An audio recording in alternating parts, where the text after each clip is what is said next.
السلام علیکم ورحمۃ اللہ وبرکاتہ۔ وعلیکم السلام ورحمۃ اللہ وبرکاتہ۔ حیاکم اللہ، اہلا وسہلا۔ الحمد للہ والصلاة والسلام علی رسول اللہ وعلی آلہ وصحبہ ومن والا، اما بعد۔ قسموں کے احکام اور مسائل پورے کرنے کے بعد، مکمل کرنے کے بعد، ہم منتقل ہوتے ہیں نظر کے احکام اور مسائل کی طرف۔ چونکہ میں نے جیسے پہلے ذکر کیا کہ ائمہ اور محدثین اس کو ایک ہی عنوان کے تحت ذکر کرتے ہیں، کتاب الایمان والنذور۔ کتاب الایمان والنذور، قسموں اور نظروں کا بیان یا نظر کا بیان۔ تو نظر کے احکام اور مسائل کو عموماً قسم کے مسائل کے ساتھ ذکر کیا جاتا ہے، متصل بعد میں ذکر کیا جاتا ہے۔ اس کی وجہ یہ ہے کہ نظر کبھی بمعنی قسم بھی ہوتی ہے، نظر کبھی بمعنی قسم بھی ہوتی ہے، اور نظر کو توڑنے کا کفارہ جو ہے وہ قسم کا کفارہ ہے۔ نظر کو توڑنے کا کفارہ قسم کا کفارہ ہے، تو اس وجہ سے اس کو قسم کے مسائل کے بعد ذکر کیا جاتا ہے۔ کس عنوان سے؟ کتاب الایمانی والنذور، کتاب الایمانی والنذور۔ اور نظر جو ہے یہ باب نظر ینظر، نصر ینصر، اس سے آتا ہے نصرا و نظرا، اسی طرح آئے گا نظرا۔ تو یہ نظر جو ہے، نظر ذال کے سکون کے ساتھ یہ مصدر ہے، تو جس کی جمع نذور آتی ہے، اور معنی ہے لازم کر لینا، واجب کر لینا، ثابت کر لینا۔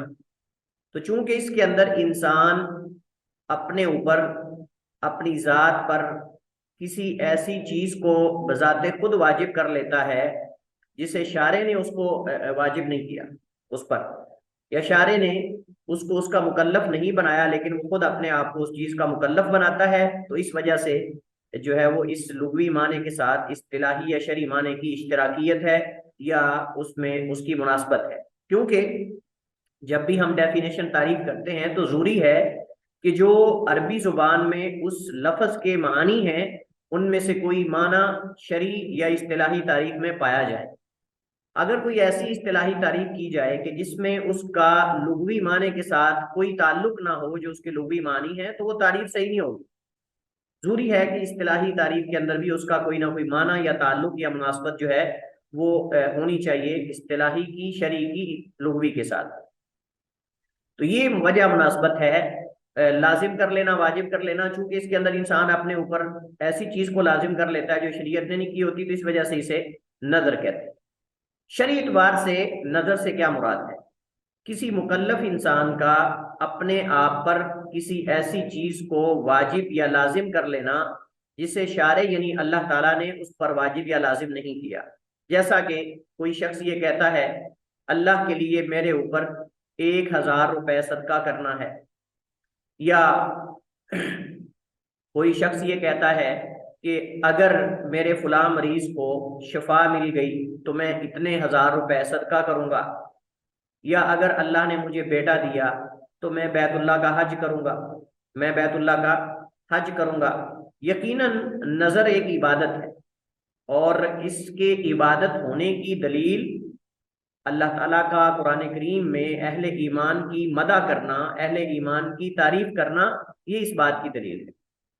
اللہ تعالیٰ نے قرآن کریم میں ذکر کیا ہے سورہ انسان کے اندر، یوفون بالنذر وَيَخَافُونَ يَوْمًا كَانَ شَرُّهُ مُسْتَطِيرًا، کہ جو اہل ایمان ہیں وہ نظر کو پورا کرتے ہیں، وہ نظر کو پورا کرتے ہیں۔ اور اسی وجہ سے اللہ تعالیٰ نے اس جانور میں سے، اس گوشت میں سے کھانے سے منع کیا ہے جس کو غیر اللہ کے نام پہ دیا جاتا ہو، وَمَا أُهِلَّ بِهِ لِغَيْرِ اللَّهِ، جس کو غیر اللہ کے نام پہ جو ہے وہ دیا گیا ہو، ان کے نام پہ ذبح کیا گیا ہو، یا تو غیر اللہ کا نام اس پہ لیا گیا ہو، یا وجہ دینے کی غیر اللہ ہو لیکن نام اللہ کا لیا گیا ہو۔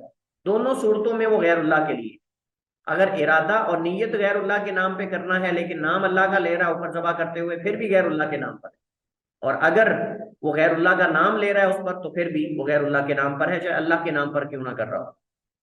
تو بہرحال نظر عبادت ہے، تو جب عبادت ہے تو اس کو غیر اللہ کے لیے پھیر دینا، غیر اللہ کے لیے اسے کرنا یا ادا دینا یہ شرک ہے اللہ کے ساتھ، یہ اللہ کے ساتھ شرک ہے، کیونکہ جتنی بھی چیزیں اللہ تعالیٰ کی ذات کے ساتھ خاص ہیں اور وہ عبادات کہلاتی ہیں، ان کو غیر اللہ کے لیے جو ہے وہ ان کی تصریف کرنا یا ان کو پھیرنا یا ان کے نام پر ان کو ادا کرنا، یہ اللہ کے ساتھ مشارکت ہے، اور اللہ تعالیٰ عبادت میں اتنی مشارکت بھی قبول نہیں کرتا کہ کوئی شخص کسی کو دکھانے کے لیے نماز پڑھے۔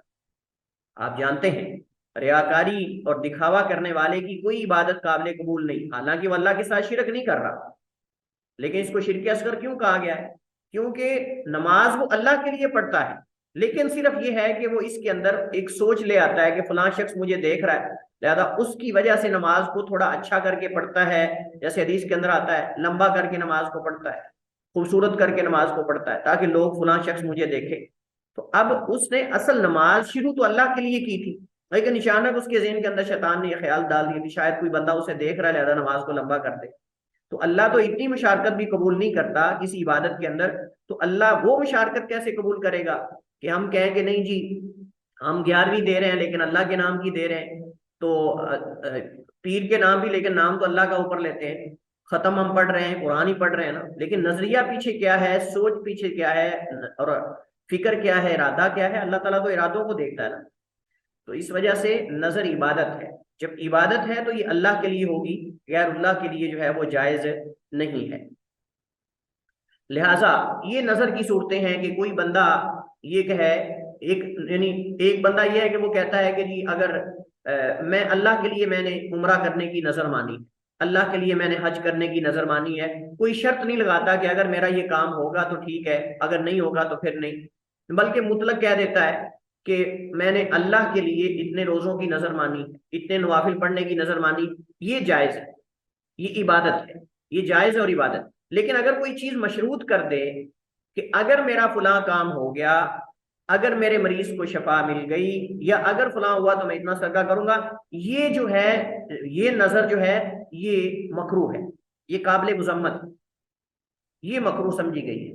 نبی علیہ الصلوۃ والسلام نے اس سے منع کیا ہے، کیونکہ ایسا شخص جو ہے وہ بخیل آدمی ہے کہ جو کسی چیز کے ساتھ معلق کر کے مشروط کر کے عبادت کر رہا ہے کہ اگر یہ ہوا تو پھر عبادت کروں گا۔ یہی ہوا نا کہ اگر میرے مریض کو شفا ملی تو عبادت کروں گا، اور اگر نہ ملی تو پھر نہیں کروں گا، مطلب صدقہ کرنے کو بھی وہ مشروط کر لیتا ہے، صدقہ کرنے کو بھی مشروط کر لیتا ہے، جبکہ پہلی صورت کے اندر وہ مشروط نہیں کر رہا، کہ چیز کے ساتھ جوڑ نہیں رہا، اس کو مطلق کہہ رہا ہے کہ میں اللہ کے لیے صدقہ کروں گا یا میں نے نظر مانی۔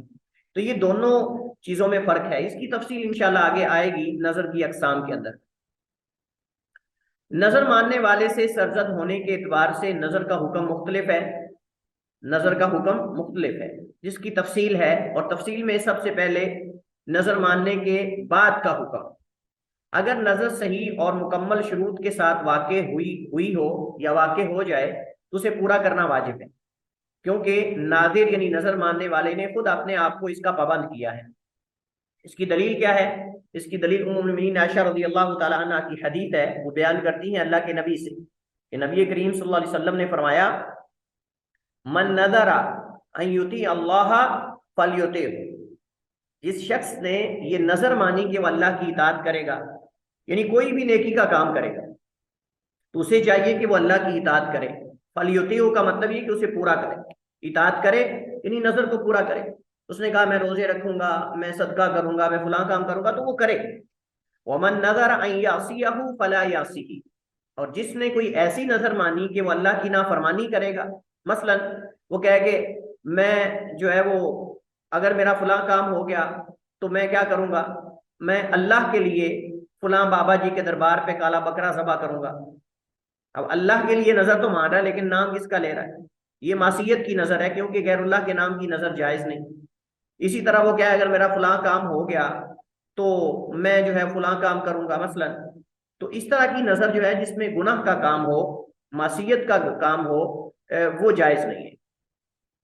فرمایا ومن نظر ان یعصیہ، اور جس نے کوئی ایسی نظر مانی یا نظر مانی کہ وہ اللہ کی معصیت اور نافرمانی کرے گا، فلا یعصیہ، تو اسے چاہیے کہ وہ اس کی نافرمانی نہ کرے، یعنی اس معصیت کے کام سے بچا رہے، دور رہے، اور اس کا ارتکاب نہ کرے، اور اس کا ارتکاب نہ کرے۔ ہم نے نظر کے بعد جو حکم ہے وہ کیا ہے، اس حوالے سے ہم نے پڑھا کہ اگر تو اطاعت کی نظر ہے تو اسے پورا کیا جائے گا، اور اگر معصیت کی ہے تو اسے پورا نہیں کیا جائے گا۔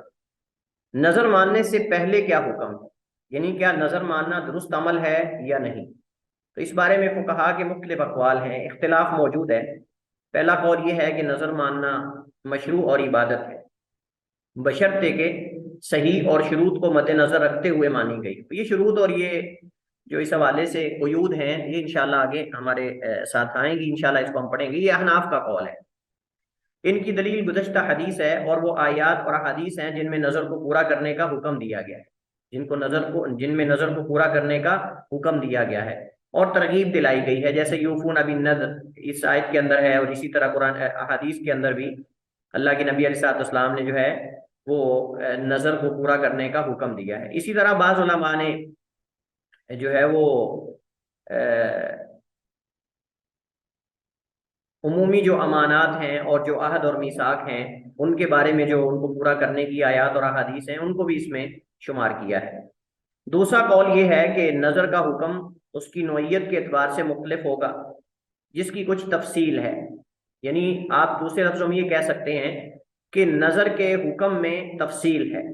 ہم سیدھا یہ نہیں کہہ سکتے کہ ہر طرح کی نظر جو ہے وہ جائز ہے اور عبادت ہے اور اسے پورا کرنا چاہیے، نہیں، بلکہ نظر کی مختلف اقسام ہوتی ہیں۔ تو سب سے پہلے نظر جو ہے وہ نظر مطلق ہے۔ نظر مطلق کیا ہوتا ہے؟ ہمیشہ جو ہے وہ یہ بات ذہن میں رکھیں کہ جب ہم بات کر رہے ہیں نا مطلق کی، تو مطلق کا مطلب جس کے اندر کوئی قید نہ ہو، جس کے اندر کوئی شرط یا قید نہ ہو اسے مطلق کہتے ہیں، اور مقید وہ ہوتا ہے جس کے اندر آپ کوئی قید لگا دیں، کوئی شرط رکھ دیں تو وہ مقید ہو جاتا ہے۔ معلق یا مشروط یا مقید ایک ہی بات ہے۔ تو نظر مطلق جو ہے وہ نظر ہوتی ہے کہ جس میں مکلف کسی نعمت کے حصول یا مصیبت کے ٹلنے پر اپنے آپ کو کسی عبادت کا پابند کر لے اور اسے پورا کرنا مستحب ہے۔ یعنی آدمی کو کوئی اللہ تعالیٰ نے انعام کیا، جیسے میں نے آپ کو مثال دی شروع میں کہ اللہ تعالیٰ نے کسی شخص کو بیٹا دیا، اب اس نے یہ نظر مانی یا بیٹا ملنے سے پہلے اس نے نظر مانی کہ اللہ تعالیٰ نے اگر مجھے بیٹا دیا تو میں اس نعمت کی خوشی میں بیت اللہ کا حج کروں گا، میں عمرہ کروں گا، یا میں اتنا صدقہ کروں گا وغیرہ وغیرہ۔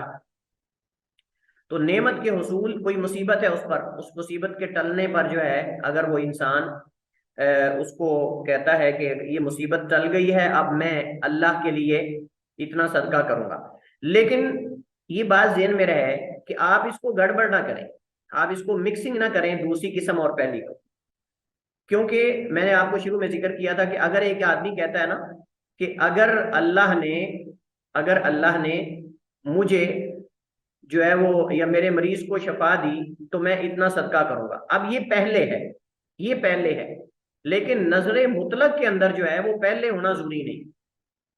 بیٹا ملا کسی کو خوشی میں آ کر، حصول نعمت کی ہم بات کر رہے ہیں نا، نعمت حاصل ہوئی ہے، اس کے بعد اس نے نظر مانی، کوئی کام اس کا ہوا ہے، کوئی مصیبت سے اللہ تعالیٰ نے اس کو محفوظ کر لیا ہے، اب وہ نظر مان لیتا ہے کہ میں اتنا صدقہ کروں گا، یہ جائز ہے اور یہ مستحب ہے۔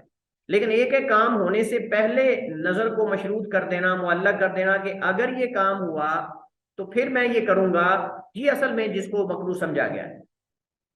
وگرنہ نعمت کے حصول یا مصیبت کے ٹلنے کے بعد اگر وہ نظر مانتا ہے اور اس کو پورا کرتا ہے تو یہ جائز ہے اور یہ آپ سمجھ لیں کہ مستحب عمل ہے۔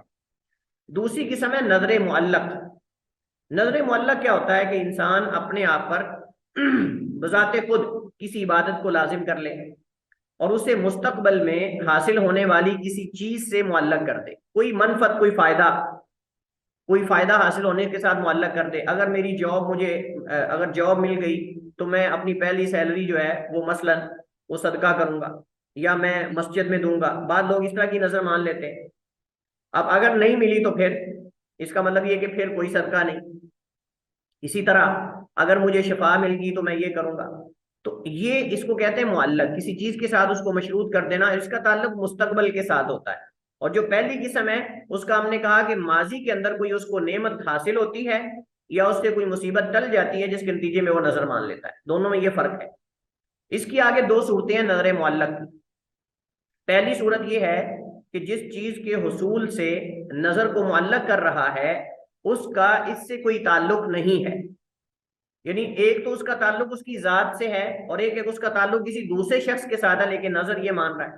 جیسے مثلا یہ کہے کہ اگر اللہ نے میرے فلاں مریض کو شفا دے دی تو میں اتنا صدقہ کروں گا، یعنی میرے بیٹے کو یا کسی اور دوسرے اس کے عزیز کو بیمار ہے جو، اس کے بارے نظر مان لیتا ہے کہ اگر اس کو اللہ نے شفا دے دی تو میں اتنا صدقہ کروں گا۔ اب اس کا تعلق اس کی اپنی ذات کے ساتھ نہیں، اس کا تعلق ایک دوسرے فرد کے ساتھ ہے جس کی بیماری کی وجہ سے یا اس کے کسی کام کی وجہ سے یہ نظر مان رہا ہے۔ تو لہٰذا اگر اس نے کہا کہ اگر اللہ نے اگر میرے فلاں مریض کو شفا دے دی تو میں اتنا صدقہ کروں گا، اس صورت کے جائز اور ناجائز ہونے میں علماء کا اختلاف ہے کہ یہ جائز ہے یا ناجائز ہے۔ بعض علماء کہتے ہیں کہ اگر وہ یہ اعتقاد رکھے کہ اس کی نظر ماننے کا مریض کو کوئی فائدہ ہوگا تو یہ مکروہ ہے، یہ مکروہ ہے۔ کیوں مکروہ ہے؟ کون آپ میں سے بتائے گا؟ ہاں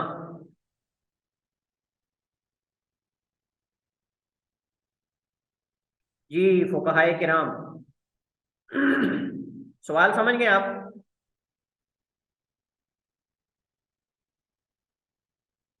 جی سر، سوال سمجھ گئے ہیں۔ تو جواب بھی سمجھ گئے ہیں؟ نہیں، جواب ابھی سوچ رہے ہیں۔ اچھا چلے سوچیں، پھر سوچیں، میں بھی سوچتا ہوں، پھر ہم ایسی کلاس ختم کر دیتے ہیں۔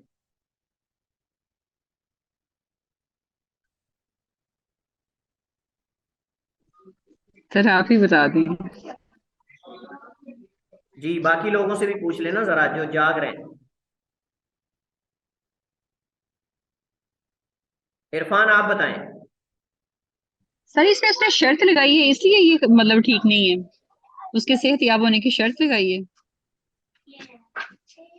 اور ہم نے یہ پڑھا تھا نا شرط کے ساتھ جس کو نہیں کرنا چاہیے، معلق نہیں کرنا وہ تو چاہیے۔ ہم شروع میں بات کر چکے ہیں نا شرط کے جی حوالے جی سے، جی لیکن ہم نے کہا جی کہ بعض سر۔ علماء کہتے ہیں کہ اگر وہ یہ کہنا کہ اگر مریض کو یعنی اس اعتقاد سے وہ اگر نظر مانتا ہے کہ مریض کو فائدہ ہوگا تو یہ مکروہ ہے۔ جی اس کا جواب یہ ہے کہ حدیث میں آتا ہے رسول اللہ صلی اللہ علیہ وسلم نے فرمایا کہ نظر جو ہے وہ تقدیر کو نہیں بدل سکتی، کیونکہ کسی حدیث کے اندر ہمیں انسان کی شفا کے لیے یا تقدیر میں کوئی رد و بدل کے لیے نظر سبب نہیں بتایا گیا، اس کا سبب نظر نہیں بتایا گیا کسی حدیث کے اندر کہ اگر کوئی مریض بیمار ہو جائے تو اس کی نظر مانو اس کو شفا مل جائے گی، کسی حدیث کے اندر ہے، اور نہ ایسا اللہ کے نبی نے کوئی ایسی رہنمائی کی ہے ہماری، ٹھیک ہے۔ لہٰذا جب شریعت نے نظر ماننے کو مریض کی شفا کا ذریعہ اور سبب قرار نہیں دیا تو کوئی دوسرا کیسے اسے اس کا سبب اور ذریعہ سمجھ سکتا ہے؟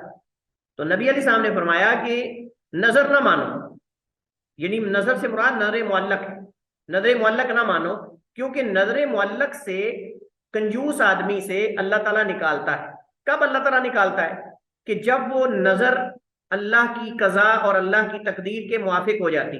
ہم بڑی نظریں مانتے ہیں، ہم میں سے کتنے لوگ نظریں مانتے ہیں لیکن پوری نہیں ہوتی، پھر ہم وہ پوری نہ ہونے کی وجہ سے وہ کام بھی نہیں کرتے، وہ جو نظر مانتے ہیں اس کو بھی پورا نہیں کرتے۔ لیکن کبھی ایسا ہوتا ہے کہ انسان نظر مانتا ہے اور وہ نظر اللہ کے حکم کے موافق ہو جاتی ہے، کیونکہ اللہ تعالیٰ اس سے کنجوس آدمی سے مال نکالنا چاہتا ہے کہ یہ نظر کو پورا کرے گا تو صدقہ تو کرنا ہی پڑے گا اس کو، ویسے تو صدقہ کرتا نہیں، وہ ہر چیز معلق کر دیتا ہے، اگر یہ کام ہوا تو پھر یہ کروں گا، یہ ہوا تو پھر یہ کروں گا، یعنی اس کی اندر کوئی ایک آپ سمجھ لیں نا کہ جو ایک ہوتا ہے نا خوش دلی سے کوئی کام کرنا، جس کو رضا کرانا طور پہ کہتے ہیں، رضا کرانا طور پہ اس کے اندر کام کرنے کا جو ہے نا یہ عادت نہیں ہے، وہ ہمیشہ لالچی بن چکا ہے، اگر ہوگا تو یہ کروں گا، اگر یہ ہوگا تو یہ کروں گا، اگر ہوگا تو اتنے نوافل پڑھوں گا۔ اچھا فرض نماز تو پڑھ نہیں رہا، لیکن اگر اس کا کوئی بیٹا یا کوئی عزیز بیمار ہو جاتا ہے تو پھر کہتا ہے کہ میں اتنے نوافل 1000 نوافل تک بھی پڑھنے کی نظر مان لیتا ہے، 100 نوافل کی بھی نظر مان لیتا ہے، اور پڑھتے بھی ہیں بعض، لیکن فرض نماز پڑھنے کا اگر کہہ دو تو کہتے ہیں میرے لیے مشقت ہے۔ اس کا مطلب یہ کہ بخیل آدمی سے نکالا جا رہا ہے نا، بخیلی خالی مال کو نہ دینے کے اندر نہیں، بلکہ بخیلی جو ہے وہ اپنے جسم کو اللہ کی عبادت میں نہ لگانے کے اندر بھی بخیلی ہے، انسان حق نہ دے اپنے جسم کا۔ تو لہٰذا کبھی ایسا ہوتا ہے کہ ہم نظر مانتے ہیں ہم لوگ، اور وہ نظر اللہ کی تقدیر کے موافق ہو جاتی ہے اور وہ کام ہو جاتا ہے، اور اللہ اس کے ذریعے بخیل آدمی سے وہ مال نکلواتا ہے، لیکن ضروری نہیں ہے کہ ہر نظر وہ تقدیر کے موافق ہو۔ لہذا جب نظر تقدیر کو بدل نہیں سکتی تو پھر ایسی نظر ماننے کا کوئی فائدہ ہے؟ ایسی نظر ماننے کا کوئی فائدہ ہی نہیں ہے۔ ہاں اگر آپ کے مریض کو شفا مل گئی ہے تو پھر آپ صدقہ کر دیں، اگر آپ کا کام ہو گیا ہے تو پھر آپ صدقہ کر دیں، لیکن پہلے سے آپ اس کو معلق کر دیں، اس کو لٹکا دیں ایسے کہ میں اگر یہ ہوا تو کروں گا، اگر نہ ہوا تو نہیں کروں گا۔ یہ تو دوسرے لفظوں میں آپ یہ کہہ سکتے ہیں کہ قسطوں میں اللہ کی عبادت کرنا ہے، قسطوں میں صدقہ کرنا ہے۔ تو بہرحال اس وجہ سے کہ وہ یہ سمجھ رہا ہے کہ میری نظر سے مریض کو فائدہ ہو سکتا ہے، تو اللہ تعالیٰ نے یہ نہیں کہا کہ مریض کو نظر ماننے سے فائدہ ہوتا ہے، یا رسول اللہ صلی اللہ علیہ وسلم نے اس کو سبب نہیں بنایا۔ لہٰذا یہ قاعدہ ذہن میں رکھیں، یہ قاعدہ ذہن میں رکھیں، ہر وہ چیز جسے شریعت نے کسی مسئلے میں سبب نہ بنایا ہو کوئی دوسرا اسے سبب نہیں بنا سکتا، کیونکہ مسبب الاسباب اللہ ہے۔ اسی وجہ سے ستاروں سے بارش طلب کرنا اس اعتقاد سے کہ یہ ستارے بارش دیتے ہیں، یہ شرک ہے۔ اور اگر اس اعتقاد سے انسان کہے کہ ستاروں سے بارش آتی، کہ ستارے ذریعہ ہے بارش اللہ دیتا ہے، پھر بھی یہ جائز نہیں ہے، پھر بھی یہ شرک اصغر ہے۔ اس اعتقاد سے کہ فلاں ستارے کی وجہ سے بارش آئی ہے، بارش تو اللہ نے دی ہے، یہ بھی شرک اصغر ہے، یہ بھی شرک ہے، کیونکہ اللہ نے ستاروں کو نزول مطر یا بارش کے نزول کا ذریعہ بنایا ہی نہیں، اللہ نے اسے بتایا ہی نہیں۔ یہ بڑا پختہ اصول ہے، یہ ذہن میں رکھیں ہمیشہ کہ جسے شارع نے سبب نہیں بنایا اسے ہم سبب نہیں بنا سکتے۔ یہ وجہ ہے جس وجہ سے اسے مکروہ سمجھا گیا ہے۔ بلکہ حدیث کے اندر تو فرمایا لا تنظروا، نظر نہ مانو، حدیث کے اندر تو اللہ کے نبی نے روکا ہے، لیکن چونکہ اس کے اندر اس حکم کے اندر تاکید کے ساتھ نہیں روکا اللہ کے نبی نے، اس وجہ سے اس کو علماء کہتے ہیں کہ یہ مکروہ ہے۔ تو مکروہ تنزیہی ہم اسے کہہ سکتے ہیں۔ اور بعض نے کہا کہ اگر اس کی نیت یہ ہو کہ اس مریض کے شفایاب ہونے سے اس کا ذاتی فائدہ ہوگا تو یہ حرام ہے، یہ حرام ہے۔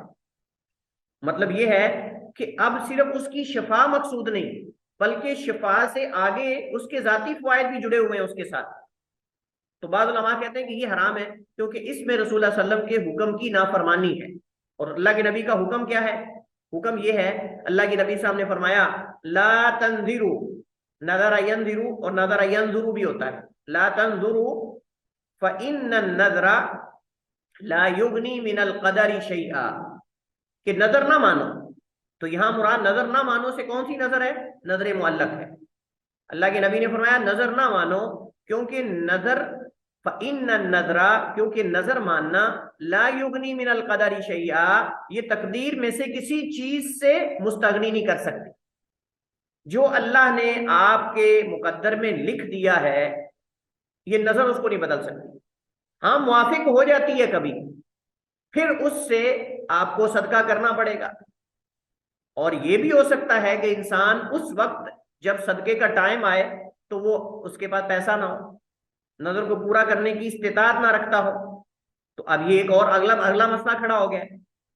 تو اس سے بہتر ہے کہ انسان اس کو ایسی نظر مانے ہی نہ، کیونکہ آپ اگر یہ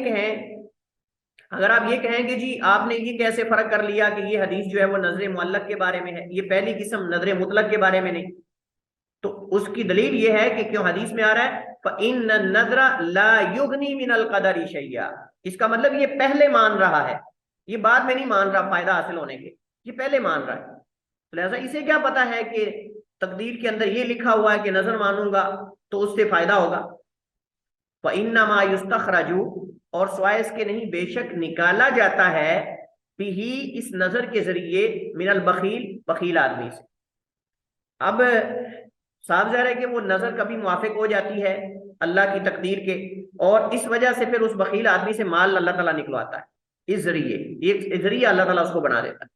اب صاف ظاہر ہے کہ جب نظر جو ہے وہ اس کی پوری ہوگی تو اب اس کو جو ہے وہ صدقہ تو کرنا پڑے گا، لیکن کیا یہ نظر پوری ہونے کی وجہ سے اس کا کام ہوا ہے؟ نہیں، قطعاً بھی نہیں، یہ بات ذہن میں رکھیں، قطعاً بھی نہیں۔ اگر کوئی شخص یہ عقیدہ رکھتا ہے کہ میں نظر مانوں گا اور میرے نظر ماننے سے فلاں مریض کو شفا ہو جائے گی، اس کا کوئی تعلق نہیں سرے سے بھی اس مسئلے سے۔ ہاں اگر کوئی آدمی مریض ہے اور آپ ویسے صدقہ کرتے ہیں اس نیت سے کہ اللہ اس کو شفا دے دے، تو یہ حدیث کے اندر ثابت ہے، حدیث کے اندر ثابت ہے کہ صدقہ پریشانیوں کو، مصیبتوں کو اور جو ہے وہ آفات کو اور جو بیماریاں اور مصیبتیں اور آفتیں آتی ہیں ان کو ٹال دیتا ہے، یہ حدیث کے اندر موجود ہے۔ لیکن یہ کہیں موجود نہیں کہ اگر آپ پہلے ایڈوانس نظر مان لیں صدقہ کرنے کی اور وہ جو ہے وہ اس سے مریض کو فائدہ ہوگا، یہ کہیں نہیں ہے۔ لہٰذا یہ بات ذہن میں پختہ کر لیں کہ کوئی بھی نظر ایڈوانس مستقبل کے کسی مسئلے کے اندر فائدہ نہیں دیتی، یہ مسئلہ پختہ ہے۔ اگر آپ کا کام ہو گیا ہے پھر آپ مان لیتے ہیں تو یہ تو اچھی بات ہے، کرنا چاہیے، اللہ کے لیے نظر ہونی چاہیے۔ وَإِنَّمَا يُسْتَخْرَجُ بِهِ مِنَ الْبَخِيلِ، اور اس کے لیے تو بخیل آدمی سے نکالا جاتا ہے۔ دوسری صورت یہ ہے کہ نظر، دوسری صورت یعنی پہلی صورت ہم نے پڑھی، اس کے بعد دوسری صورت وہ یہ ہے کہ نظر کو کسی اپنے فعل سے معلق کر دے۔ پہلا تھا کسی دوسرے کے فعل سے، اگر فلاں کو شفا ملی، فلاں کا کام ہوا تو میں یہ کروں۔ دوسری کہ اس کا تعلق اپنی ذات سے اس شخص کی، جیسا کہ کہے اگر میں نے یہ کام کیا تو میرے اوپر اتنے نوافل یا اتنا صدقہ ہے۔ ایسی نظر ماننا تو مکروہ ہے، لیکن اگر مان لے تو اسے پورا کرنا واجب ہے۔ مثلا ایک عورت نے اللہ کے نبی علیہ السلام کے زمانے کے اندر جو ہے وہ نظر مانی کہ میں پیدل چل کے جو ہے وہ بیت اللہ کا حج کروں گی، میں پیدل چل کے بیت اللہ کا حج کروں گی۔ نبی علیہ السلام گئے تو دیکھا کہ جو ہے وہ سفر راستے کے اندر وہ گری پڑی ہے، عورت جس نے نظر مانی۔ آپ نے کہا اس کو کیا مسئلہ؟ انہوں نے کہا اس نے نظر مانی بیت اللہ کی طرف چل کے جا کے حج کرے گی۔ آپ نے فرمایا کہ اللہ تعالیٰ کو ایسے تکلف کی ضرورت نہیں ہے، اس کو سوار ہو جائے، اپنی نظر کی قسم کا کفارہ دے دے۔ اور ایک صحابی نے آ کر پوچھا کہ میری بہن نے، ایک صحابی نے آ کر پوچھا کہ میری بہن نے، حضرت عکاشہ بن محصن رضی اللہ تعالیٰ عنہ تھے غالباً، ان کی بہن نے یا ایک اور صحابیہ نے نظر مان لی کہ وہ بیت اللہ کا چل کے طواف کرے گی۔ تو انہوں نے آ کر سوال کیا اللہ کے رسول سے کہ اللہ کے رسول، وہ مدینہ سے مکہ جا کر عمرہ کرنا چاہتی یا حج کرنا چاہتی تو کیا وہ نظر کو پورا کرے پیدل چل کے، یعنی مدینہ سے مکہ تک؟ آپ نے فرمایا کہ اس کو کہو کچھ سوار ہو جائے، کچھ دیر پیدل چل لے، نظر پوری ہو جائے گی۔ کچھ دیر سوار ہو جائے، کچھ دیر پورا چل لے، یعنی قدموں پہ چل لے، اس سے اس کی نظر پوری ہو جائے گی، کیونکہ اللہ تعالیٰ کسی انسان کو ایسی چیز کا پابند نہیں کرتا جس کی اس کے اندر استطاعت نہیں ہے۔ تو بہرحال ایسی نظر کو پھر پورا کرنا واجب ہو جاتا ہے، اور اگر نہیں کرے گا تو اس کو کفارہ دینا پڑے گا، اور کفارہ نظر کا قسم کا کفارہ ہے۔ نظر مکروہ یہ کون سی قسم ہے؟ یہ آپ سمجھ لیں کہ حکم میں سے ہم نے کہا ایک قسم ہے جس کے واجب یا مکروہ ہونے کے اندر اختلاف ہے، دوسرا مکروہ واضح طور پہ جس میں آدمی کسی مکروہ کام کے کرنے کی نظر مان رہا ہو، جیسا کہ وہ کہے اللہ کے لیے میرے اوپر ہر روز روزہ رکھنا ہے۔ روزانہ روزہ رکھنا مکروہ ہے، روزانہ روزہ رکھنا مکروہ ہے۔ نبی کریم علیہ السلام سے عبداللہ بن عمر بن عاص رضی اللہ تعالیٰ عنہما نے سوال کیا اللہ کے رسول، میں جو ہے وہ روزانہ روزہ رکھنے کی استطاعت رکھتا۔ آپ نے فرمایا کہ تم ایسا کرو، روزانہ نہ رکھو، آپ داؤد علیہ السلام کا روزہ رکھ لو، ایک دن روزہ اور ایک دن افطار۔ انہوں نے کہا نہیں اللہ کے رسول میں اس سے زیادہ استطاعت رکھتا ہوں۔ آپ نے کہا ٹھیک ہے، لیکن بعد میں جب بوڑھے ہو گئے تو اس وقت وہ کہتے تھے کاش میں نے اللہ کے نبی کی رخصت کو لے لیا ہوتا۔ تو نظر مکروہ یہ کہ انسان ایک ایسے کام کا اپنے آپ کو مکلف کر لے کہ جس کا شریعت نے اس کو مکلف ہے، ہر روز روزہ رکھے گا، تو ایسی نظر ماننا مکروہ ہے کیونکہ اس پر عمل مشکل ہے، اور اگر کوئی مان لے تو اسے پورا کرنا واجب، اسے پورا کرنا واجب ہے، اور اگر نہ کر سکتا ہو تو پھر کیا کرے گا؟ پھر کفارہ دے گا۔ نظر حرام جس میں کوئی کسی ایسے کام کی نظر مانتا ہے جس کی اس میں استطاعت ہی نہیں، یہ ماننے سے قبل حرام ہے، اور اگر کوئی مان لے تو اسے پورا کرنا بھی حرام، تو اسے پورا کرنا بھی حرام ہے۔ دوسرے لفظوں میں آپ یہ کہہ سکتے ہیں نظر معصیت، نظر معصیت۔ تیسرا قول یہ ہے کہ نظر کا حکم دو حصوں میں تقسیم ہے۔ پہلا، اگر تو کسی عبادت کی نظر ہو تو اسے ماننا اور پورا کرنا نیکی اور عبادت۔ دوسرا، اگر کسی غصے اور جھگڑے کے نتیجے میں کوئی نظر مانے، کوئی نظر مانی ہو تو اسے پورا کرنا مکروہ ہے۔ جیسا کہ کوئی کہے اگر میں اپنے فلاں بھائی یا بہن کو بلاؤں یا اس سے بات چیت کروں تو میرے اوپر 1 مہینے کے روزے ہیں، لو، ایسی نظر ماننا مکروہ ہے، ایسی نظر ماننا یہ مکروہ عمل ہے، اور مان لے تو اسے پورا کرنا مکروہ ہے، اسے پورا کرنا مکروہ ہے۔ بلکہ اگر یہ کہا جائے تو یہ مکروہ نہیں بلکہ حرام ہے، یہ جائز نہیں ہے۔ کیوں جائز نہیں ہے؟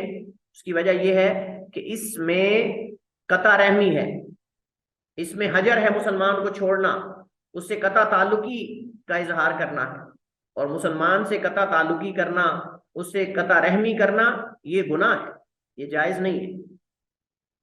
لہذا یہ تیسرا قول شافعیہ کا ہے۔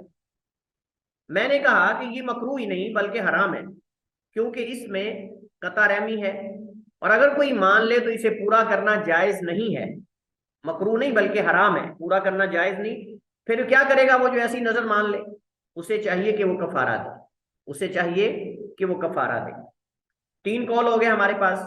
چوتھا قول یہ ہے کہ نظر جس صورت میں بھی مانی جائے وہ مکروہ ہے، حتیٰ کہ نظر مطلق کو بھی ان لوگوں نے مکروہ سمجھا ہے، کیونکہ رسول کریم علیہ السلام نے حدیث کے اندر مطلقاً نظر ماننے سے منع کیا ہے۔ دلیل کیا ہے اس کی؟ اس کی دلیل حضرت عبداللہ ابن عمر رضی اللہ تعالیٰ عنہما کی حدیث ہے، وہ بیان کرتے ہیں اللہ کے نبی سے، انہ نہا عن النذر، اللہ کے نبی نے منع کیا نظر سے، وقال، اور آپ نے فرمایا، انہ لا یاتی بخیر، یہ خیر لے کر نہیں آتی، وانما یستخرج به من البخیل، اس کے ذریعے تو بخیل آدمی سے مال نکالا جاتا ہے۔ تو کہتے ہیں یہاں نظر مطلق بھی اس میں شامل ہے، نظر مطلق بھی اس میں شامل ہے، لیکن صحیح بات یہ ہے کہ یہاں نظر مطلق اس کے اندر نہیں آئے گی، کیونکہ حدیث کے اگلے الفاظ جو ہیں انہ لا یاتی بخیر، اس کا تعلق مستقبل کے ساتھ، کہ اگر وہ نظر مان لے تو بعد میں اس کو فائدہ نہیں ہوگا، لیکن وہ نظر مطلق کے اندر تو پہلے کام ہو چکا ہے، اس کے بعد وہ نظر مان لا، لہذا وہ تو کام اللہ کے فیصلے کے مطابق ہو چکا ہے، جو اللہ نے فیصلہ لکھا تھا تقدیر میں، اب وہ نظر مان رہا ہے، تقدیر کے مطابق مان رہا ہے، اور وہ گویا کہ ایک طرح کا اظہار تشکر ہے، گویا کہ ایک طرح کا اظہار تشکر ہے کہ وہ اللہ تعالیٰ کا شکر ادا کر رہا ہے۔ ثابت ہوا کہ نظر ماننے والا اپنی نظر سے کسی واقع ہونے والے کام کو نہیں ٹال اور بدل سکتا، البتہ اگر کوئی نظر مان لے تو اسے پورا کرنا واجب ہے اور عبادت ہے، اسے پورا کرنا واجب اور عبادت ہے۔